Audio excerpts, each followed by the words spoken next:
시편 107편 31절에서 43절인데, 예. 오늘은 제목이 바꾸시는 하나님이에요. 변화의 하나님, 바꾸시는 하나님. 하나님이 변하거나 바뀌어지지 않아요. 하나님은 바뀌지가 않습니다. 그러나 하나님은 뭐 바꾸실 수 있죠. 뭔가를 바꾸실 때 바꾸시는 하나님인데, 시편 107편 33절 기도 같이 읽읍시다. 그분께서는 강들이 변하여 광야가 되게 하시고 물샘들이 변하여 마른 땅이 되게 하시며, 여기 보면 뭘 바꾸는 거죠. 그 turns river into, turn into거든요. turns, turning 돌리는 거잖아요. 강을 이제 river, 강을 예, 이렇게 바꾸시고 또 오르스프링을 이렇게 바꾸시고, 이 바꾸신 하나님입니다. 바꾸신 하나님. 잠깐 기도합시다. 위대하시고 거룩하신 주 하나님 감사합니다. 하나님께서 은혜와 복을 주시길 간구하며 주의 영을 충만케 해 주시옵소서. 사랑하는 아버지 하나님께서 이 시간 말씀의 은혜가 어느 시간보다 차고 넘치길 원하며 주의 성령이 넘치게 해 주시길 간구합니다. 전능자 하나님 깨닫는 마음을 주시옵소서. 이 시간 말씀을 듣는 모든 혼들을 기억하여 주시고 정말 영 안에서 또 진리 안에서 주님을 경배하게 하여 주시옵소서. 사랑하는 아버지 하나님, 저로 복되고 은혜로운 시간이 되게 해주십시오. 감사드리며 주의 성기도합니다. 아멘. 바꾸시는 하나님. 야, 제목이 아주 예, 바꾸시는 하나님. 오늘 공부할 말씀의 주제는 바꾸시는 하나님. 뭐 다른 말로 하면 변화시키신 하나님. 물을 포도즙으로 변화시키고, 물을 뭐 나일강을 또 피로 변화시키고 바꾸시는 거죠. 우리는 이제 한자 써서 변화라고 하지만 하나님 뭘 바꾸시겠느냐? 하나님 뭘 바꾸실까요? 하나님이 바꾸시는 것, 즉 변화시키는 것에 대해서 오늘 좀 생각해 보겠습니다. 하나님 자체, 하나님은 변함이 없습니다. 하나님의 말씀도 변함이 없어요. 하나님은 변치 않는 주이십니다. 다니엘 6장 26절에 그분은 살아계시는 하나님이시여 영원토록 변치 아니하실 분이시며 그분의 왕국 멸망하지 아니하고 그분의 통치는 끝에까지 이르리로다. 이거는 영원토록 변치 아니하실 unchangeable, 영원토록 변치 아니할 분. 그러니까 주님은 영원히 변하지 않는 분이시고 흔들리거나 회전하는 일도 없습니다. 말라기 3장 6절에 나는 주라 변치 아니하므로 I am the Lord, I change not. 이렇거든요. 나는 주라 나는 변치 아니하나니. 아직 말라기는 제가 번역을 못했는데요. 나는 주라 나는 변치 아니하나니. 그러므로 너희 야곱의 아들들이 소멸되지 아니하였느니라. 나는 변치 아니하느니라. 주 하나님은 변할 수 없는 분입니다. 우리의 몸은 시간이 흐르면 변화를 겪습니다. 그렇죠?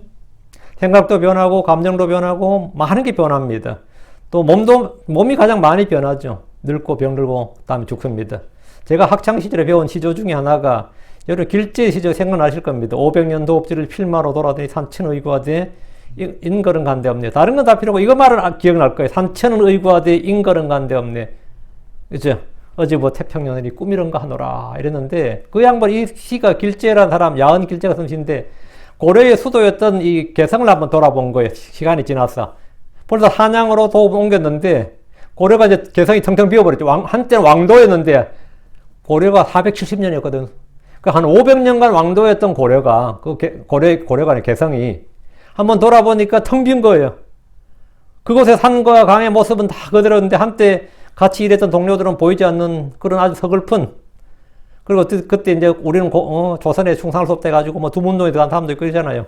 인걸은 간대고 사람은 없어졌고 왕조가 바뀌면서 다 바뀌어버린 걸 이제 노래한 건데 우리는 이거 미국에 살다 보면 어때요? 몇 년 만에 한 번 한국 나가면 산천의 의구하되 뭐 그렇게 생각돼요. 개뿔 인정하겠는데 뭐가 이렇게 많이 바뀐 거야? 내가 바보 된 느낌이야. 뭐 의구하긴 뭐 의구 다 바뀌었어요. 응? 진짜 다 바뀌었어. 응? 시골길도 다 바뀌었고 못 알아봐. 내가 고향을 와도 내가 살던 고향이었나 싶다고 다 바뀌어버렸다고. 응? 서울도 서울이 그대로가 아니고 인천도 인천이 그대로가 아니고요. 고향을 가보면 그대로가 아닙니다. 사람이 바뀌었어요. 고향에 어릴 때 생각한 대로 뭐 굴뚝에서 연기가 나고 뭐 술 읽는 마을마다 그런 게 없어요. 뭐 라틴어도 나오고 흑인도 나오고 동남아 그러니까 헬로하고 나오면 어떨 것 같아요? 이게 내가 살던 고향인가 싶다고 뭐 내가 다문화 그걸 제가 하는 거 아닙니다. 이게 뭐 진짜 사람이 바뀌어 있다고 다 그럼 당연히 고향도 바뀌었죠. 제가 살던 고향도 이제 내년에 비행장이 들어선다는데 비행장 들어선다면 산 다 깎아버리는 겁니다. 그 낙동강 기류 내가 제일 궁금했던 게 그거였어요. 그 강을 어떻게 하냐 형한테 물어봤더니만 그 강은 다른 데로 돌리는데 강줄기를 아예 돌려버리는데 큰 강이 아니기 때문에 강을 다른 동네 돌린다는 거죠. 야, 그거 참 대단. 산은 다 깎아버리고 강은 돌린다 그러니까. 야, 제가 살던 고향에 아주 강변에 모래가 엄청 아름다운 그 소풍을 자주 갔죠. 그 덕분에. 뒤에는 병풍처럼 있고, 앞에 강이 있고, 나무가 아주 병풍처럼 있고, 강이 있고, 거기 모래사장이 아주 좋은 금빛 모래, 은빛이겠지? 저희가 아주 중학교 때가 이 소풍을 단골로 간 그 있는데, 달천강변이라 그래요. 근데 요즘은 뭐, 대구 안동에서 막 오는, 차들이 너무 많으니까, 거기 좋다는 거 아니까 막 모여들 거 아니에요. 배를 놨지. 근데 그것도 없어진지 모르겠어요. 고향이 없어지는 거잖아요. 응? 이제 산천 의과대, 개풀 의과기는 뭐, 요즘 같은 데는 의과하지 않습니다. 산들 깎여지고, 강은 물줄기를 돌려서 다른 곳으로 흐르게 하고, 하늘의 해와 하늘의 해와 바다와 뭐, 여기 강들은 그대로 것 같아도 학자들에 따르면 이것들도 지금 계속해서 변하고 있다고 합니다. 우리가 다만 눈치채지 못할 정도여서 잘 모를 뿐이지 연구한 것은 없다는 겁니다. 이는 성경이 증언하는 것입니다. 하늘과 땅은 없어지리라. 우리 주님께서 하늘과 땅은 없어지리라. 고린도전서 7장 1절에 이 세상의 외형은 사라지느니라. 산들도 좀 사라지고 있다고. 강물도 마찬가지. 이 세상의 외형은 사라지느니라. 성경의 증언대로 온 우주의 이 땅의 자연 만물은 결코 영원하지 않습니다. 변합니다. 요한일서 2장 17절에 세상도 그것의 정욕도 사라지느니라. 그러나 하나님의 뜻을 행하는 자는 영원토록 거하느니라. 우리는 이 세상의 모든 것이 언제 사라지는지 압니다. 베드로서 3장 10절에 나오죠. 주의 날입니다. 그러나 주의 날이 밤에 도둑같이 오리니 그날에는 하늘들이 큰 소리와 함께 사라지고 원소들이 뜨거운 열에 녹으리니와 땅과 그 안에 있는 일들도 불태워지리라. 그러나 하나님은 영원불변입니다. 야고보서 1장 17절에 모든 좋은 선물과 모든 완전한 선물을 위에서 오며 빛들의 아버지로부터 내려오거니와 그분께는 변함이 없고 회전하는 그림자도 없느니라. 이건 좀 찾아봅시다. 야고보서 1장 17절 회전하는 그림자도 없느니라. 얼마 전에 어떤 분이 저한테 전화해서 이거 하더라고요. 회전하는 그림자가 무슨 뜻이냐. 이게 말도 안 되는 번역이다. 이런 식이었던 것 같아요. 근데 뭐가 말도 안 되는 번역이 뭐가 그렇게 어려운 말인가 해서 이게 섀도우 터닝 하는 거예요. 회전하는 그림자. 그분께는 변함이 없고 또 회전하는 그림자도 없다. 어떤 분이 회전하는 그림자 이게 무슨 말이냐. 그러니까 이제 그 답하는 분도 좀 얼떨결에 할 말이 없어진 거예요. 회전하는 그림자가 뭐냐? 이게 한국말이 되냐? 회전하는 그림자라니 이래. 그럼 여기서 회전하는 그림자가 무슨 말입니까? 직역하면 회전의 그림자죠. shadow of turning이니까 회전의 그림자. 이게 뭔 말이에요? 그림자가 없다는 것은 그분이 빛이시기 때문이죠. 하나님은 빛이시니까 당연히 그림자가 없는 거죠. 여기서 주님은 그림자가 없다 아니라 회전의 그림자, 회전하는 그림자가 없다 이랬는데, 주님께서 어둠이 없고, 뭐, 빛이시니까 뭐, 그림자가 없는 건 당연한데, 그림자보다는 여기서 회전이 없다는 말이 핵심이에요. 그림자가 없다는 말보다는 회전이 없다. 뭐, 그림자도 아니었기 때문에 회전이 없다. 이건 해시계를 배경으로 하는 겁니다. 해시계를 생각하시면 돼요. 해시계는 해의 움직임을 따라서 뭐죠? 그림자로 시각을 보여주는 거죠. 그게 해시계예요. 해의 움직임이 만들어내는 해시계의 그림자가 한 바퀴 회전하면 하루 낮이 지난 겁니다. 그 12시간이 지난 거죠. 주님께 회전하는 그림자가 없다는 것은 뭐죠? 시간에 따라 변함이 없는 영원하신 분이다 이 말입니다. 그 1시, 2시 하면서 이건 뭐 회전하는 터닝, 섀도우 오브 터닝이잖아요. 해시계는 섀도우 오브 터닝이에요. 시간이 따라서 그림자 회전을 한다고. 그게 해시계라고. 주님은 회전하는 그림자가 없다 이 말하면 주님께는 뭐가 없다? 천년이고 만년이고 뭐 억만년이고 영원간에 주님은 시간의 변화가 있다 없다? 예, 주님 시간의 변화가 없다 이거예요. 주님은 그 말입니다. 이게 뭐 오해 아닙니까? 한국말이 됩니까? 뭐 이런 거는 그게 아니고 이해의 부족이에요. 예.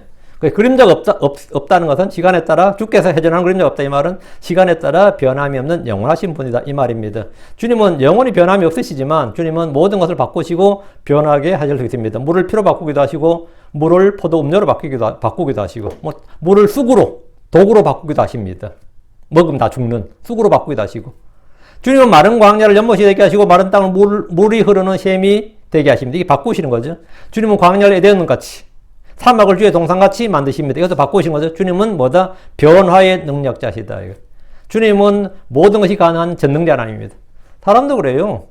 시골 살다 도시로 하면 몇 년 지나고 사람이 많이 촌티 벗고 많이 바뀌었다 그러죠. 여기 살다 또 뉴욕 가서 살면 또 뭐 고등학교 대학 졸업하면 또 애가 많이 바뀌었다 그러고 그런 거 있잖아요. 그런 이 사람이 말이죠. 한국 사람 뭐라죠?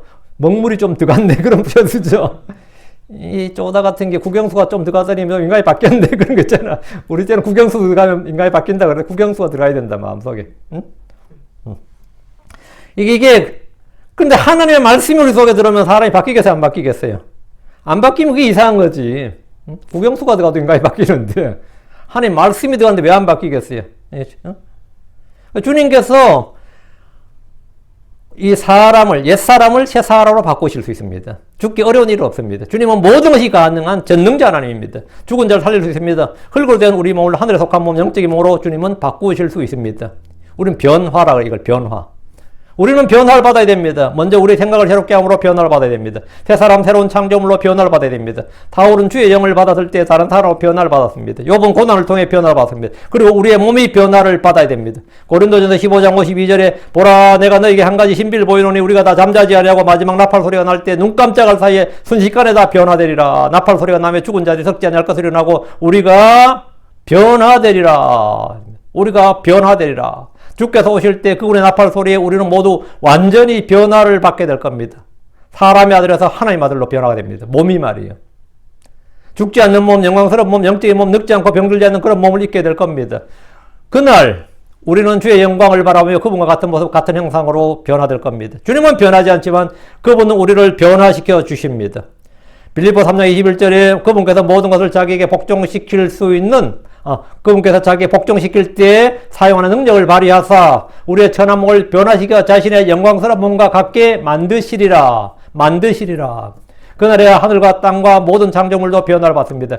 염소와 곰이 함께 먹고 송아지와 젊은 사자가 함께 있고 이리 거린 양과 함께 하고 표범이 염소 새끼 함께 듣고 사자가 소처럼 풀을 뜯고 독사의 구멍에 어린아이가 손을 넣어도 상하게 하거나 멸하지 않는 그런 놀라운 변화가 근본적인 어떤 뭐죠? 변화가 그들의 성품, 식성, 이 모든 게 변화가 이 땅에 임한다. 변함이 없는 주께서 변화의 주란 사실을 기억하십시오. 자, 본문 보겠습니다. 31절. 오 사람들이 그분의 선하신가 사람들의 자녀들이 행하신 주의 놀라운 일들로 인하여 그분을 찬양하면 얼마나 좋으리요. 31절 이 말은 이제 여러분 세 번째 반복되고 있어요. 이거는 지금 이 시편에 세 번 반복이 되는 말씀인데 말씀의 반복은 뭐다? 그만큼 강조하기 위한 겁니다. 시편 기자는 사람들이 그분의 선하심으로 인하여 그분을 찬양하고 사람들의 자녀들에게 주의 놀라운 일들로 인하여 그분을 찬양하면 사람들의 자녀들이 이 주의 놀라운 일들로 그분을 찬양하면 얼마나 좋겠느냐는 것인데 이 일은 천연왕국 때 성취될 일입니다. 교회가 복음을 전해서 이 세상에 왕국을 실현해야 한다는 주장은 헛소리입니다. 주님의 선하심과 오래 참으심을 사람들은 알지 못할 뿐만 아니라 멸시합니다. 하나님께서 사람들이 행하신 놀라운 일들이 무엇인지 알고 그분을 찬양하는 이런 영적 제사장은 우리가 지금 해야 될 일입니다. 자, 32절. 그들이 백성의 회중 안에서도 그분을 높이며 또 장로들의 집회 안에서도 그분을 찬양할지로다. 여기서 말한 그들은 고난 중에 부르짖던 그들이죠. 고난 중에 부르짖던 이들이 주의 인도하심으로 그들이 원하던 항구로 그들을 데려오셨던, 주님이 그들을 데려오셨던 그들이 바다에서 얼마나 고생했어요. 응? 이 앞에 문맥이 내용이 그렇죠. 그 고난의 중에서 주께 부르짖었더니 주님께서 그들이 원하던 항구로 데려오셨다 이 말이죠. 그들이 말이에요. 백성의 회중 안에서 그분을 높이며 그 고난에서 구출, 구조, 구원은 우리 주님이 최고의 전문가입니다. 응? 우리 주님만큼 이 고난에서 구출, 조난받은 사람들에게 구출. 이 조난 전문가가 없어요. 최고의 이 구출자입니다. 그분은 실패가 없으십니다. 그분은 고난 중에 있는 자들에게 내게 구하라 하시며 시편 50편 15절에 그리고 고난의 날에 나를 부르라 내가 너를 구출할 것이요 내가 나를 영화롭게 하리라 하셨습니다. 이런 구출과 구원을 받는 이들은 백성의 회중 안에서 그분을 높이며 또 장로들의 집회 안에서 그분을 찬양하라는 겁니다. 이것이 은혜에 보답하는 방법입니다. 우리에게 이루어진 은혜대로 다시 보답하는 법을 배워야 됩니다. 히스기야는 마음이 높아져서 주께 받은 은혜대로 보답하지 아니하므로 그와 유다와 예루살렘 위에 진노가 임했습니다. 주께서 내게 행하신 일을 기억하고 있지 않는다면 그는 감사와 찬양을 드림이 마땅합니다. 아이들이 부모의 은혜를 생각하고 보답하려면 우리는 그를 효자라고 그래요. 효자. 효자라 그래요. 특히 뭐 이 유교권 문학과는 효는 뭐죠? 예. 백행지 근본이라잖아요. 예? 백행지 근본이다. 백행지 근본. 모든 일에 뭐다? 뿌리다 이거예요. 그게 효다 이거예요. 그래서 그를 효자라고 부르는데 주의 은혜를 생각하고 기억하며 감사하는 성도를 건전한 생각을 지닌 사람, 믿음의 사람이라고 합니다. 늘 우리는 시편의 이 구절대로 해야 됩니다. 시편 116편 12절. 그분이 내게 베푸신 그분의 모든 은택으로 인하여 내가 무엇으로 주께 보답하리요. 그분이 내게 베푸신 그분의 모든 은택으로 인하여 내가 주께 무엇으로 보답하리요. 내가 주께 무엇으로 보답해요. 우리 여러분은 무엇으로 주께 보답합니까? 돈으로 때울 수는 없을 겁니다. 주님께 돈으로 때울 수는 없을 거예요. 몸으로 때워요? 주께서 요구하시는 것이 있습니다.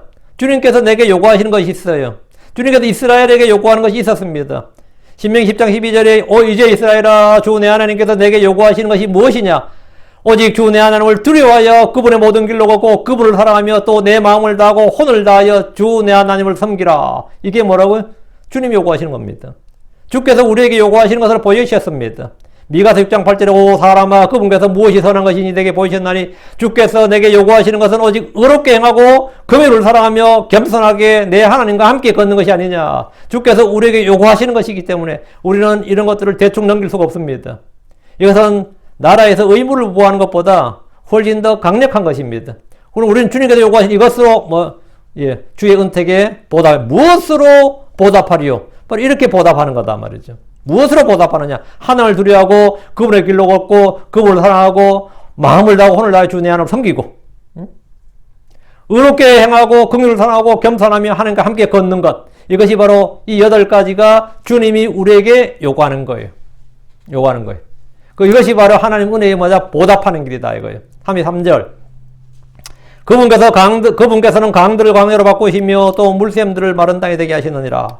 주께서는 강들을 광야로 바꾸시고 물샘들을 마른 땅이 되게 하십니다. 이것은 재앙이요 저주입니다. 중동에서 강들은 생명줄이요 젖줄이라 불립니다. 물샘들은 사람들과 가축들이 마시고 살아야 되는 가장 중요한 자산입니다. 그런데 강들이 말라버리면 그곳은 광야가 됩니다. 물샘들이 있는데 가뭄에 물이 말라버리면 마른 땅이 됩니다. 지금 중동의 여러 나라들을 보십시오. 대부분이 사막입니다. 처음부터 그 땅이 그런 지역이 아니었습니다. 특히 이스라엘 땅은 산과 들에 풀과 나무가 많았습니다. 처음부터 그 땅이 광야고 사막이었느냐? 그건 아니었단 말이죠. 요르단 동쪽의 길르앗 지역, 요르단 동쪽 그 길르앗 지역은 뭐죠? 광활한 목초지로 유명했습니다. 루벤과 갓지파가 모세한테 우리 강 건너가 여기 땅을 달라고 그랬어요. 우린 강 건너지 않고 여기 땅을 달라고. 물론 이제 강을 건너서 우리가 싸우긴 하겠지만 여기다 우리한테 먼저 땅을 달라고. 왜 땅을 달라고 해서 우리는 가축이 너무 많은데 여기에 목초지가 너무 좋은 거예요. 우리한테 이 땅이 딱이다 이거. 이 땅이 딱이다. 민수기 32장 1절에 이제 루벤 자손과 갓 자손에는 가축이 힘이 많더라. 그들이 야셀 땅과 길르앗 땅을 보니 보라. 그곳은 가축이 알맞은 장소이므로. 가축이 알맞은 장소 이게 뭔 말이에요? 목초지 초원이다 이 말이면. 넓은 초원이 탁 펼쳐져 있는 거예요. 여러분 이거 호주 오스트레일리아. 호주는 말이죠. 여러분 지도를 한번 딱 보시면 알겠지만 95%가 못 쓰는 땅이에요. 해변가에만 사람이 삽니다. 광활한 목초지 그런 거 아니에요. 그런 게 아니거든요. 근데 이스라엘 땅이 우리가 지금 지도에 보면 어때요? 진짜 다 사막이지 뭐, 다 광야고. 근데 과연 예전에 가나안 땅도 그랬느냐? 그건 아니다 이 말이죠. 그래서 아주 좋은 땅이었던 거죠. 아주 좋은 땅이었는데 왜 이렇게 된 거죠? 주님 그분께서는 강들을 광야로 바꾸시고 또 물샘들을 마른 땅이 되게 하시느니라 이렇게 된 거예요. 이렇게. 주께서는 그들의 불법과 배교로 인하여 비를 주지 않으심으로써 그 땅은 광야로 변했고 마른 땅이 되었습니다. 사람의 마음이란 바도 동일합니다. 주의 말씀, 주의 성령이란 물이 없으면 마음은 메마른 광야가 됩니다. 아무리 성경을 듣고 읽어도 씨들이 싹을 내거나 자라나 열매를 맺지 못합니다. 34절. 결실의 땅을 불모지가 되게 하시니 이는 그 안에 거하는 자들의 사악함으로 인함이라. 이유가 나오네요. 이는 그 안에 거하는 자들의 사악함으로 인함이라. 결실의 땅이라 뭐죠? 열매를 맺는 땅이다.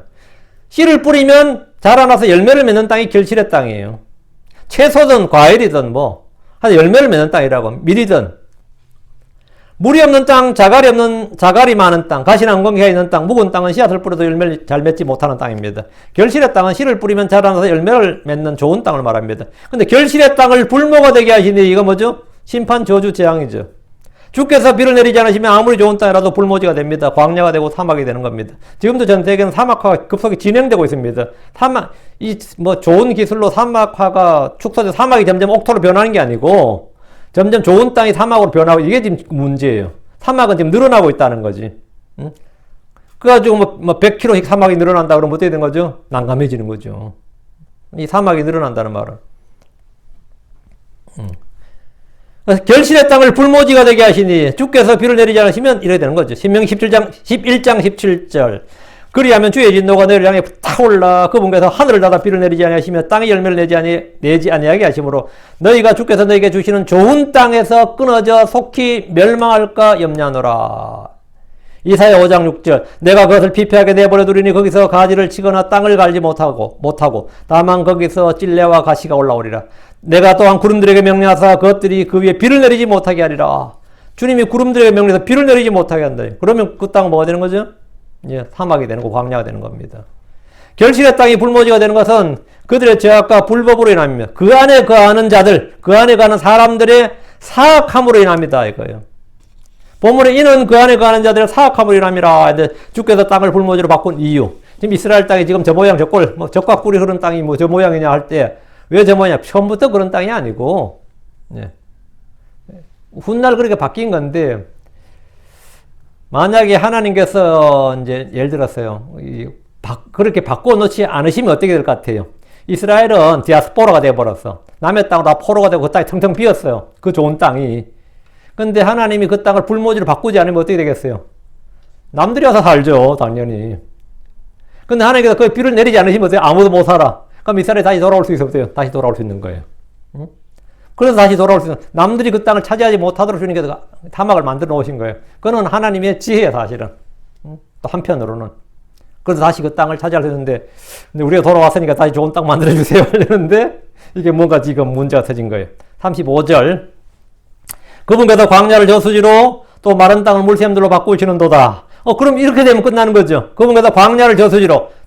아까는 결실의 땅을 불모지로 만드셨잖아요. 이번은 광야를 저수지로 또 마른 땅을 물샘들로 바꾸시는도다. 이거 복을 주신 겁니다. 땅을 고치시는 하나님이다. 하늘에서 비를 내려주시면서 땅이 물을 흡수하여 열매를 내게 하시는 겁니다. 그분께서 광야를 저수지로 했는데 광야는 물이 주어지는 순간 좋은 땅이 됩니다. 이 광야가 변화해 서 있는 물이 되게 하시면 흠전이 이래 되는데 서 있는 물이 아니고 스탠딩 워터죠.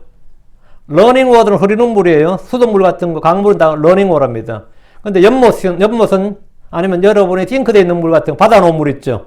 아니면 여러분이 욕조에 있는 물, 그건 전부 다 스탠딩 워터예요. 스탠딩 워터 뭐냐면 땅에 스탠딩 워터 뭐겠어요? 땅에 있는데 스탠딩 워터면 그건 저수지죠.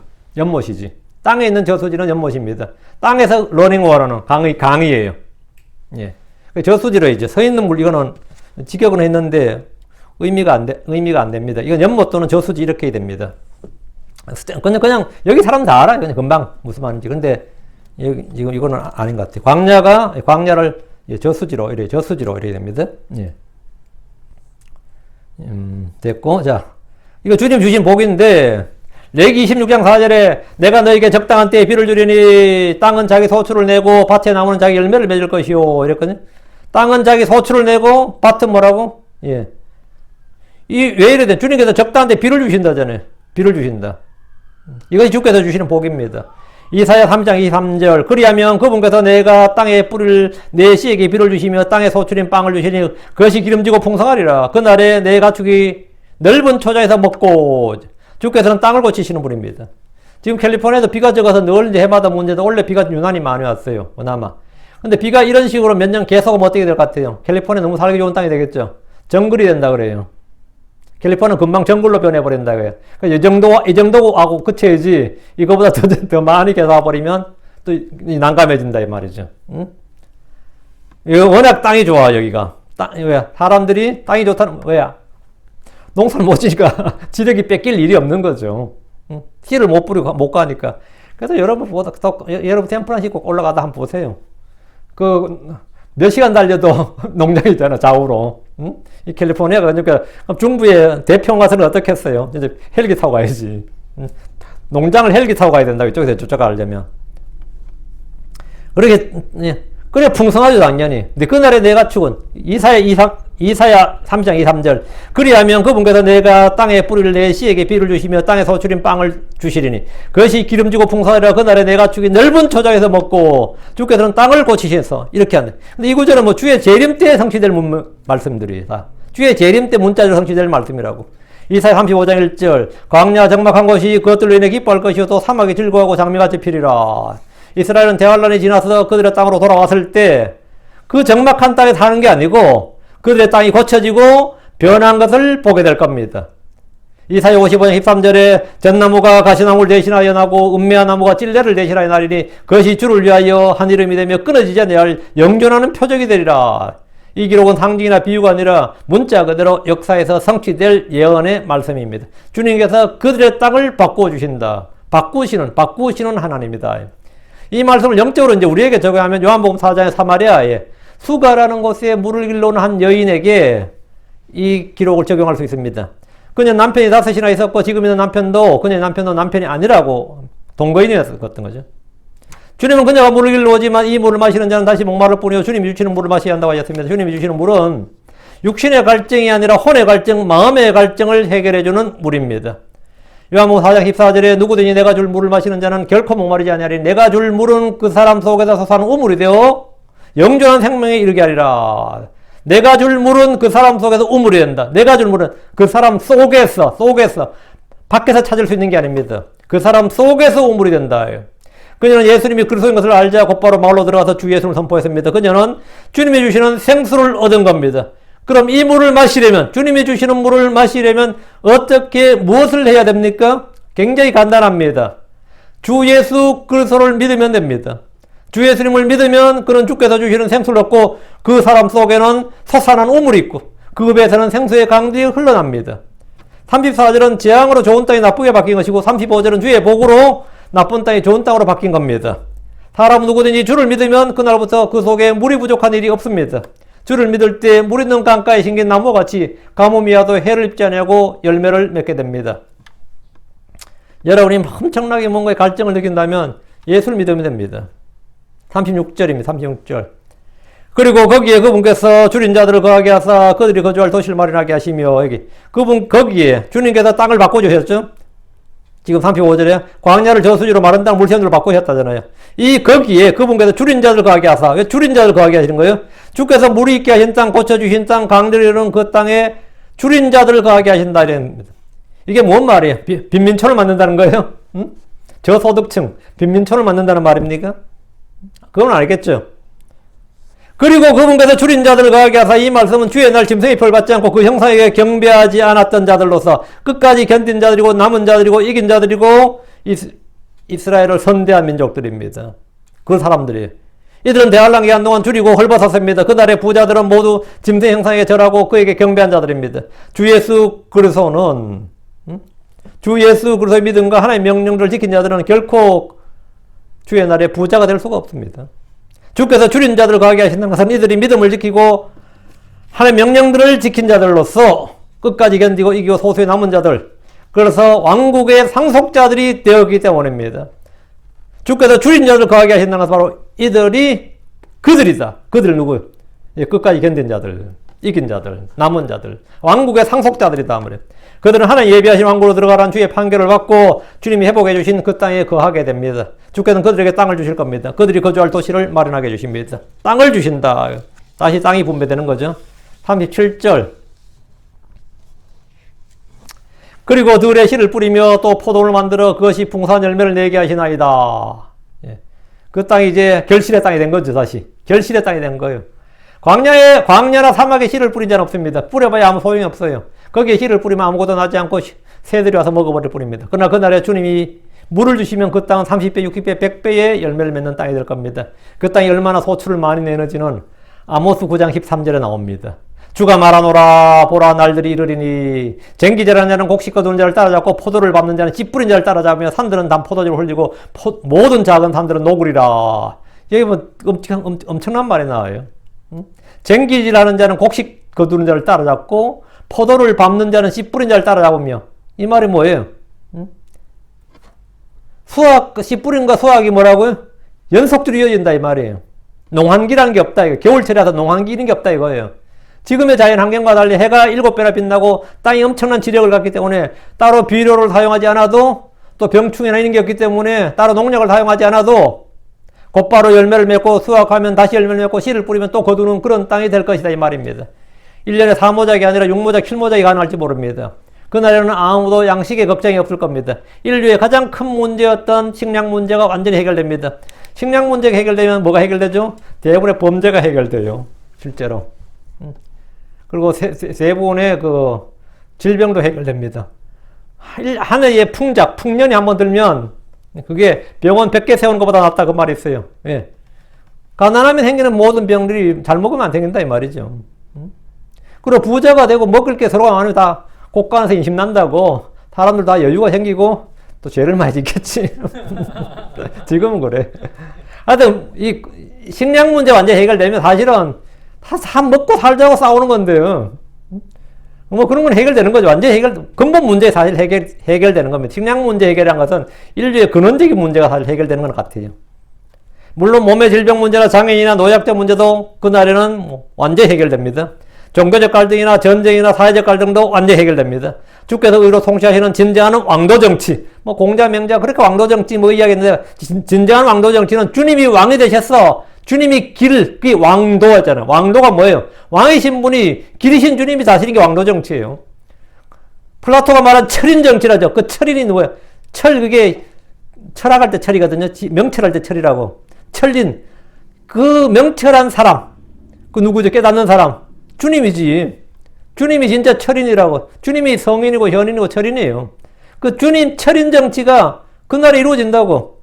주께서 세우신 왕국에서 우리가 꿈꾸는 것 그 이상의 이상국가, 그 의와 화평이 넘치는 세상이 이 땅에 천년이나 쫙 지속됩니다. 요엘서 3장 18절에 그날에는 산들이 새 포도즙을 떨어뜨리고 작은 산들이 젖을 흘리며 유다의 모든 강에 물이 흐르고 주의 집에서 샘이 나와 시딤 골짜기에 물을 내리로다. 물이 풍성한 거예요.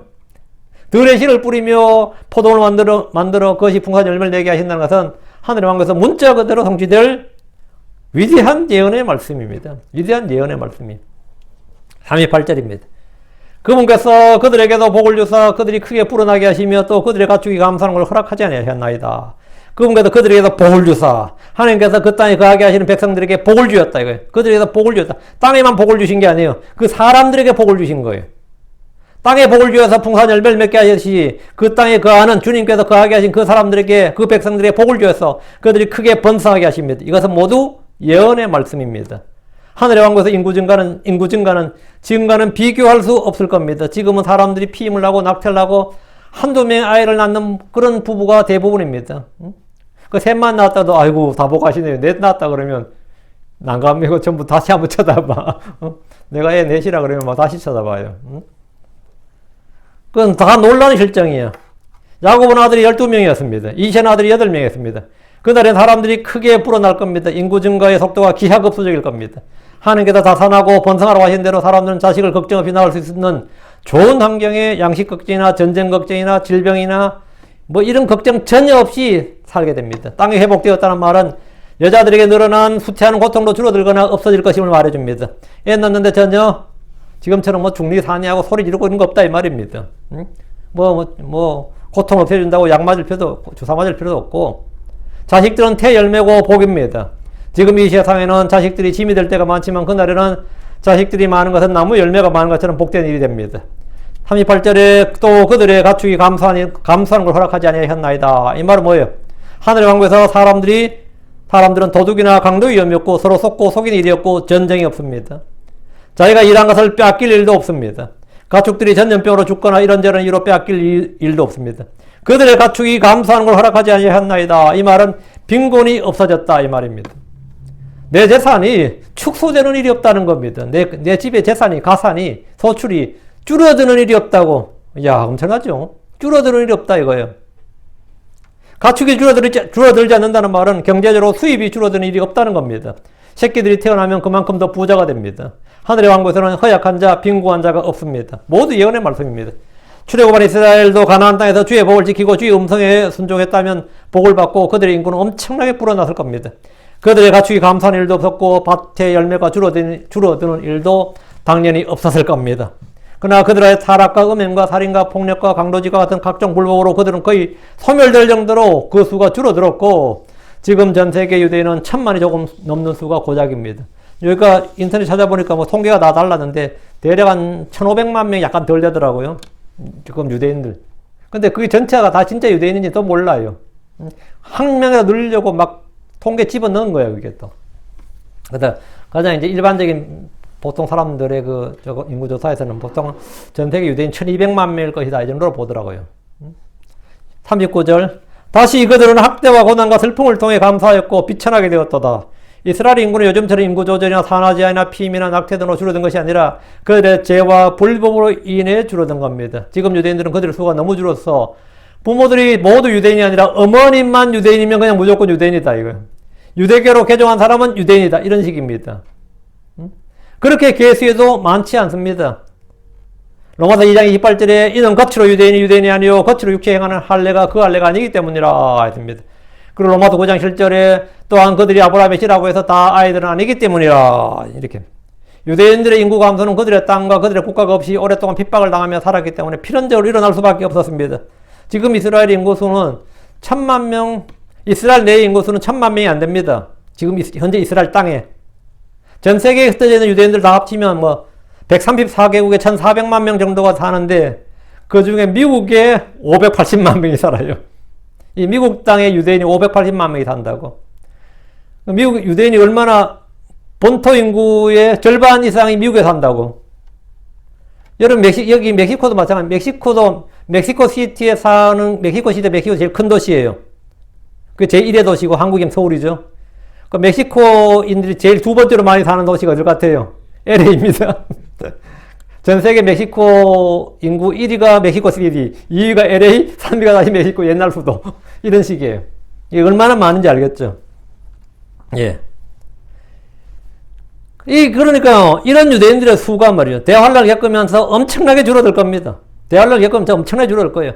그들은 다시 포로가 되고 종이 될 겁니다. 다시 그들은 학대와 고난과 슬픔을 당해 감사하였고, 이 말씀대로 어느 시대를 특정할 필요가 없이 구약, 신약, 대환란 때 모두 일어난 일입니다. 비천하게 되었도다.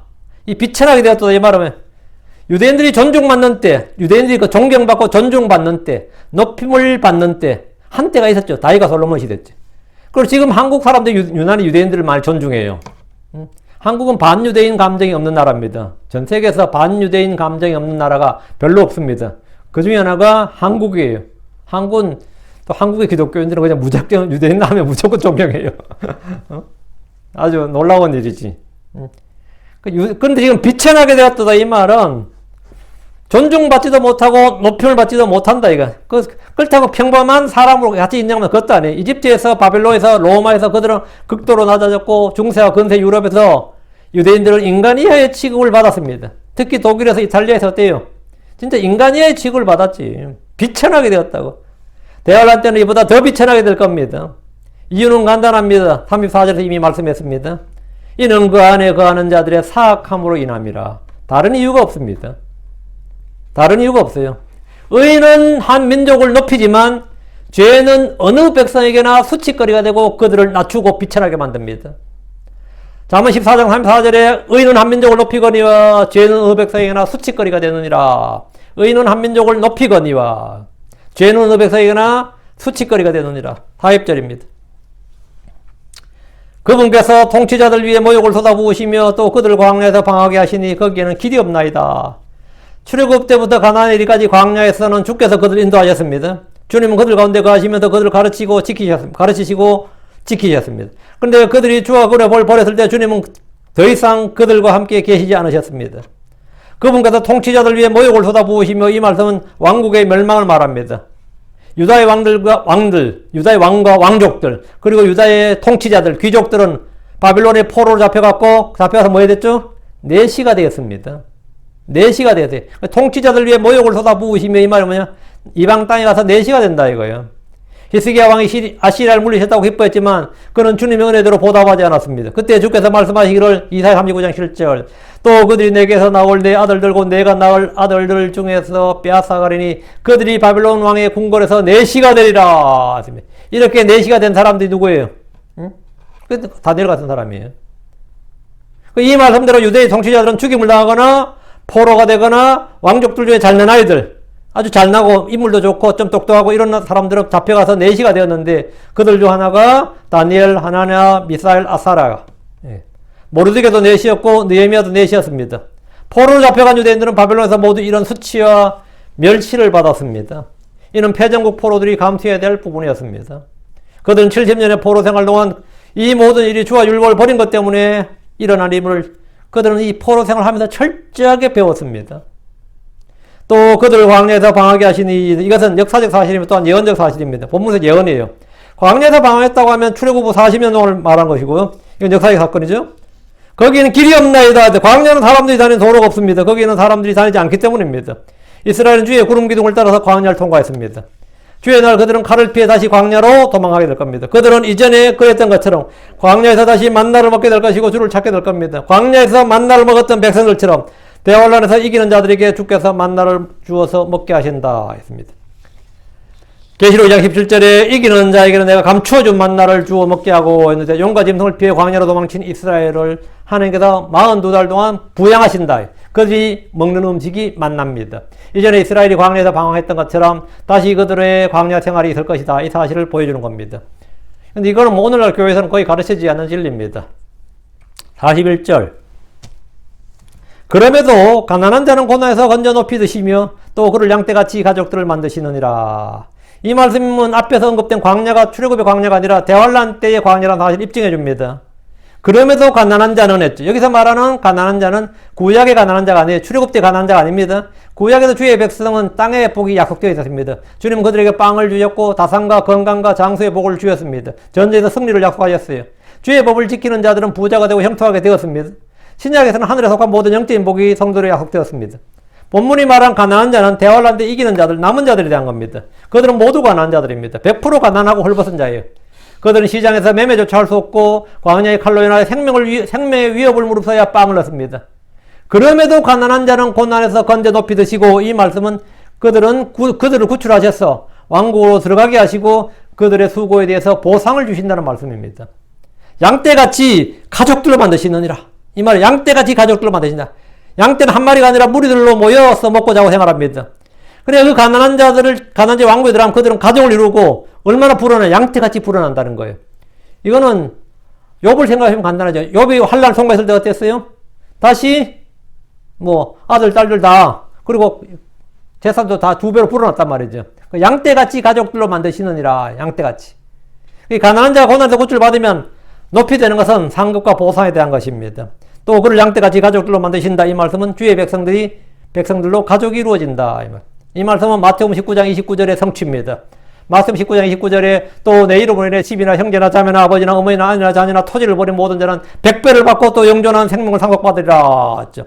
이것은 분명히 예언의 말씀입니다. 대환란 때 왕국복으로 인하여 주의 말씀으로 인해서 집이나 형제나 자매나 아버지나 어머니 아내나 자녀나 토지를 버린 모든 자는 100배를 받는다. 그날은 버리고 이런 일이 많죠. 지금 크리스천들에게 해당되는 말씀이 아니지, 이건. 물론 크리스천들이 간혹 이렇게 된다면 있겠지만, 이 문자적으로는 그렇다고요. 그럼 100배를 받고 언제요? 바로 천년왕국에서 100배를 받고 또 영존한 생명을 상속받으리라. 하나님께 말하면 아버지 왕국으로 들어가라 했으니까 당연히 영존한 생명을 상속받죠. 내가 예수 그리스도를 믿을 때 같은 영을 지닌 믿음의 가족들이 양떼같이 만들어졌습니다. 이건 영적 적용입니다. 구원받으면 제일 먼저 같은 믿음, 같은 영을 지닌 사람들을 찾고 그 모임에 가서 속하려고 합니다. 그건 본능적인 거예요. 하나님 어린 양으로서 양무리들에 속하고 싶은 겁니다. 하나님의 가족들을 찾게 되는 겁니다.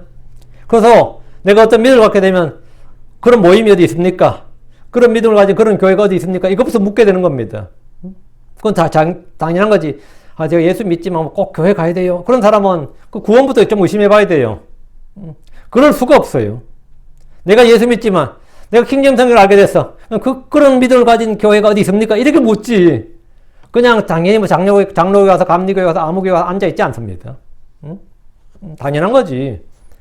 같은 믿음, 같은 영을 가진 사람을 찾게 된다고요. 그건 당연한 거죠. 그를 양떼같이 가족들로 만드시느라. 성도를 믿음의 가족들 그렇게 말합니다. 믿음의 가족들 그렇게 말합니다. 42절 의로운 자는 그것을 보고 기뻐하며 또 모든 불법은 자기 입을 막으려다. 의로운 자는 끝까지 믿음을 지킨 환난 성도들이 왕국의 백성이 되고 주께서 그를 높이시고 보상해 주시는 걸 기뻐합니다. 의로운 자에게 주어진 보상은 의인들의 가장 큰 기쁨이고 복입니다. 우린 모두 저 하늘에서 상을 받을도록 모든 일에 절제하고 부르심의 상을 쫓아 달려야 됩니다. 그런데 성경에는 우리가 받을 수 있는 5가지 관에 대해서 말합니다. 의의 관, 생명의 관, 영광의 관, 섞지 않는 관, 기쁨의 관입니다. 이 관들은 이 땅에서 우리가 어떻게 했느냐, 즉 행에 따른 보상입니다. 구원은 믿음을 통해 은혜로 주어지는 선물입니다. 보상은 각자 행한 일과 수고와 섬김과 고난에 따른 보상입니다. 이에 대한 관련 구절은 마태복음 16장 27절, 고린도전서 34장 8절, 고린도전서 3장 8절, 13절, 15절, 골로새 3장 2, 3절, 24절, 계시록 22장 12절입니다. 구원과 보상을 구분하지 못해서 오해하는 분들이 없기 바랍니다. 우리는 주 안에서 수고하는 것은 그것이 결코 헛되지 않고 보상이 있기 때문입니다. 성경은 에베소서 6장 8절에 어떤 사람이 무슨 선한 일을 행하든지 그가 매인자든지 자유로운 자든지 신분에 관계없이 말이에요. 주에게서 바로 그것을 받을 줄을 너희가 아느니라. 주에게서 바로 그것을 받을 줄을, 보상을 받을 줄 안다고요. 골로새 3장 24절 너희가 상속유업의 보상을 주에게서 받을 줄을 아나니 너희는 주 그리스도를 섬기느니라. 그러나 모든 불법은 자기 입을 막습니다. 그날은 의의 통치자신 예수님께서 의로 통치하시며 이 땅은 공평과 정의가 물같이 시내같이 흐르게 되기 때문에 불법은 아무도 자기 입을 열지 못합니다. 모두 다 자기 입을 닫는다 말입니다. 43절 누구든지 지혜로운 자는 이것들을 지킬 것이요 바로 그들이 주의 친절한 사랑을 깨달으리로다. 지혜로운 자는 주의 말씀을 지킨다. 주의 지혜로운 자가 누군데요? 주를 두려워하는 자가 지혜로운 자죠. 지혜로운 자, 주의 말씀을 듣고 행하는 자들이 지혜로운 자다 그랬습니다. 이 말씀을 듣고 행하는 자가 지혜로운 자다. 반석이 자기 집을 지은 지혜로운 자가 따리라 했죠. 여기서 observe라는 단어 있죠. 여기 43절 잘 보세요. 여기 우리 흠정지에 누구든 지혜로운 자는 이 일들을 지켜볼 것이요. observe 뜻이 두 개 있어요. 관찰하다는 뜻도 있고 keep, 지킨다, 준수하다는 뜻도 있죠. 여기서 둘 중에 어느 같아요? 예. 여기서는 지혜로운 자는 주의 말씀을 지킨다는 뜻입니다. 지킨다. 여기서 우리 지금 흠정지에는 주의 말씀들을 관찰하는 자로서 번역되어 있는 거죠. 지금 맞죠? 43절에 예, 170편 3절에 이 일들 지켜볼 것이요 이래 되네요. 지켜보는 게 아니고 지혜로운 자는 주의 말씀들을 지킬 것이요. 이거는 예, 오역이죠. 약간 오해한 거죠. 예. 뭐 이런 오해는 충분히 할 수 있습니다. 근데 이런 오해는 이제 성경하다 보면 일종의 에러인데요. 이런 에러는 뭐 누구나 할 수 있는 에러인데 이런 분들이 이제 요즘 새로 성경 나왔는데 몇 개 에러 발견했다고 막 엄청나게 공격하더라고.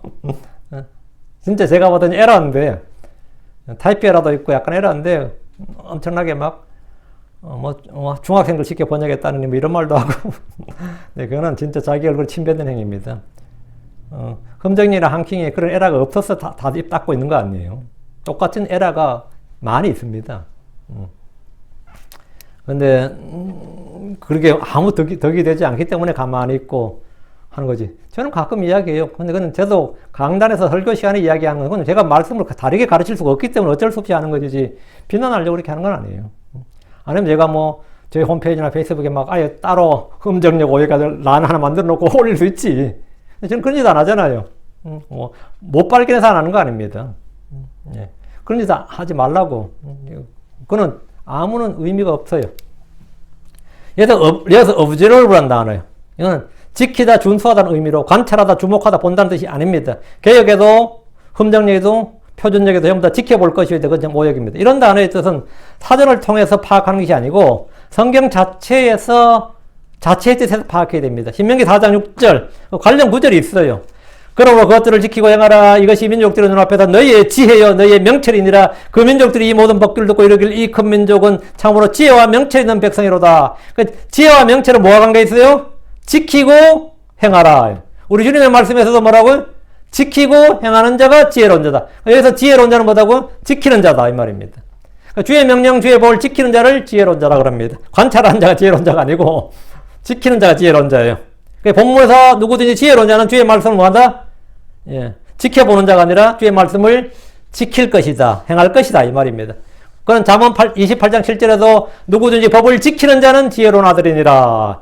법을 지키는 자가 지혜로운 아들이지 법을 관찰하는 자가 지혜로운 아들은 아니죠. 당연히. 예. 말씀을 듣기만 하고 행하지 않는 자는 뭐죠? 어리석은 자고 말씀을 듣고 행하는 자는 지혜로운 자입니다. 다시 3절 바로 그들이 주의 친절한 사랑을 깨달으리로다. 주의 법, 주의 명령, 주의 말씀들을 지키는 자들은 지혜로운 자고 바로 그들이 주의 친절한 사랑을 깨닫습니다. 주의 사랑을 깨닫는다는 것은 주의 말씀을 지키는 자들에게 주시는 하나님의 은혜고 복입니다. 말씀을 지키는 자들이 하나님의 사랑을 알고 그 안에 가며 깨닫습니다. 예, 오늘은 여기까지. 예, 다 했네. 예, 다 했네요. 뭐 달리다 보니까 끝이 났네요. 주의 친절한 사랑을 깨달으다. 주의 친절한 사랑을 깨달으다 했는데, 예. 예, 내일 시편 108편 하도록 하겠습니다. 오늘은 여기까지 기도합시다. 위대하고 거룩한 주 하나님 감사합니다. 하나님께서 은혜와 복을 주셔서 이 시간 기록된 말씀을 선포했습니다. 주 하나님께서 저에게 은혜로운 말씀을 또 위대한 예언의 말씀들을 주셔서 감사하고 또 저희가 이전에 알지 못했던 모든 것들을 알려주셔서 감사합니다. 주의 말씀이 없다면 저희는 지금 어둠 속에 갈 수밖에 없습니다. 그러나 주님께서 이 말씀이 등불이요 빛이 되게 해주시고 또 성령을 통해 조명해 주시고 밝혀주셔서 저희가 이전에 있는 일들도 알게 되고 또 앞으로 있게 될 일도 알게 되었습니다. 아버지 하나님, 저희가 이 말씀에 주의를 기울이기를 원합니다. 아버지 도와주시옵소서. 저희가 지혜로운 자가 되게 하셔서 이 말씀들을 듣고 지키는 자가 되고 행하는 자가 되게 해주시옵소서. 그리고 더불어 저희가 많은 자, 저희가 이 세상에서 어리석은 자처럼 행하지 않고 지혜로운 자처럼 걷고 지혜로운 자로서 행하는, 그래서 우리 주님으로부터 참 많은 보상을 받는, 칭찬을 받는 종들이 되게 하여 주시옵소서. 감사드리며 주의 성기도합니다. 아멘.